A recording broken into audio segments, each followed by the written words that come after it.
ये कहानी आज से लगभग 3300 साल पुरानी है और इसे बाइबल की एक सच्ची कहानी माना जाता है। ये कहानी है इब्रानियों की, जो मिस्र, इजिप्ट में पिछले 400 सालों से गुलाम है। इन 400 सालों में उन्होंने न तो अपने वतन को भुलाया और न ही अपने ईश्वर को, और उनका ईश्वर भी उन्हें नहीं भूला। 4 पीढ़ियों से ये लोग मिस्र में गुलामी कर रहे हैं।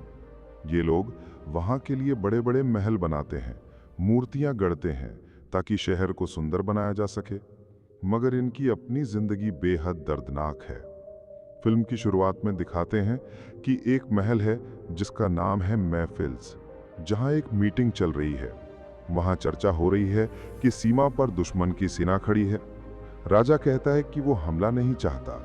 तभी वहां की भविष्यवाणी करने वाली स्त्री कहती है कि इस युद्ध में एक सेनापति की जान को खतरा होगा और जो उसे बचाएगा वो ही भविष्य में राज करेगा।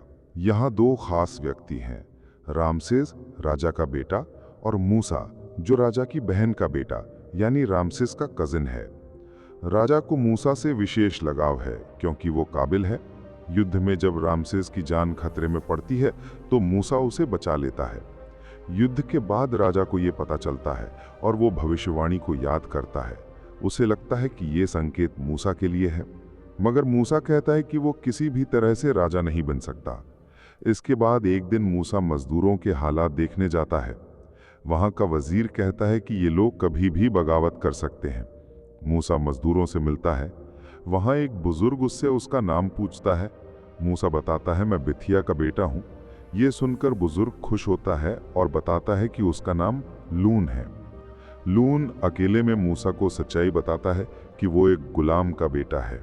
जन्म के साल ही भविष्यवाणी हुई थी कि मसीहा पैदा होगा, इसलिए राजा ने सभी इब्रानी बच्चों को मरवा दिया।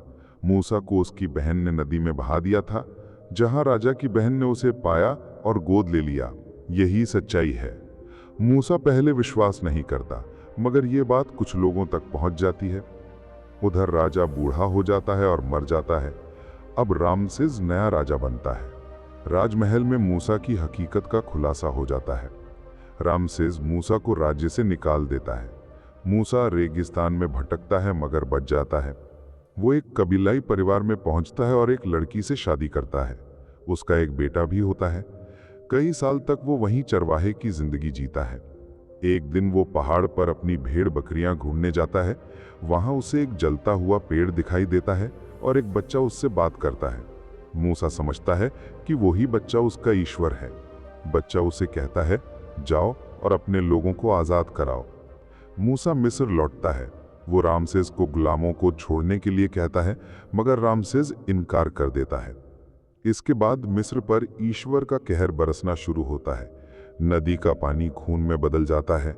मेंढकों का आतंक फैलता है। मच्छर और मक्खियां छा जाती हैं। बीमारी और महामारी फैलती है। ओले और पत्थरों की बारिश होती है। टिड्डियां सारी फसल बर्बाद कर देती हैं। अंधेरा छा जाता है। फिर ईश्वर आखिरी कहर बरपाता है, मिस्र के सभी बच्चों की मौत। मगर जिन घरों के दरवाजों पर भेड़ का खून लगाया गया था वहां कुछ नहीं हुआ, यानी इब्रानियों के बच्चे बच गए।